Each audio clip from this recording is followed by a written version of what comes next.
What's your best the tables have turned moment? For 10 years, Mark was my best friend, which really meant I was his personal ATM and doormat. He operated on a simple principle. What was mine was negotiable, and what was his was his. It started in college with, can I borrow 20 bucks for pizza? And evolved into, my rent is late. Can you spot me 500? I'll pay you back next week. Next week never came. He borrowed my car for a weekend and returned it with a new dent and an empty gas tank. He lost my expensive noise-canceling headphones after taking them on a trip. The worst was when he stole a job opportunity. I had a promising interview lined up. I told him about it, excited. He called the company, pretending to be a former colleague of mine, and gave a fake, terrible reference. I only found out months later when I ran into the hiring manager at a coffee shop. He said he'd never seen someone sabotage their own friend like that. That was the moment the friendship died for me, but I didn't end it. I wanted him to feel the same powerlessness he had made me feel for a decade. I knew his weakness. It wasn't just greed, it was the desperate need for a shortcut. Mark hated the idea of working for his success. He wanted to win the lottery without buying a ticket. He was the perfect Mark. My plan was a slow burn. I started talking about a new hobby of mine, investing in rare comic books. I made it sound exclusive and complicated. The market is insane right now, but you have to know the right people, I'd say, knowing he was listening. I bought a few genuinely valuable books to make it look real, displaying them prominently in my apartment. I set my trap by inventing a ghost. I called him the Collector, a mysterious, wealthy investor who only worked with a small, private circle. I created a fake email address for the Collector and started a correspondence with myself, leaving the emails open on my laptop by accident when Mark came over. The emails were filled with jargon about first appearances and slabbed grades.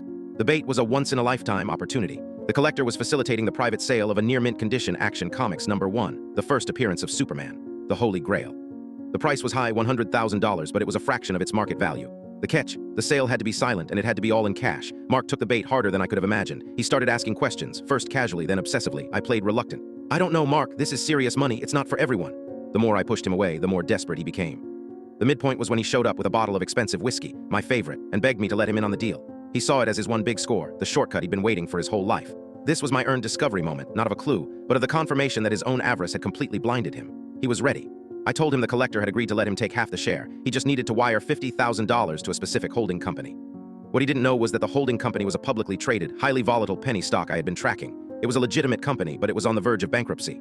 The company name was obscure enough that he wouldn't recognize it. I wasn't touching his money. I was just telling him where to put it. He sold his car. He cashed out the small retirement fund he had. He borrowed money from his parents. He got the $50,000. I watched him make the wire transfer from his own laptop in my living room.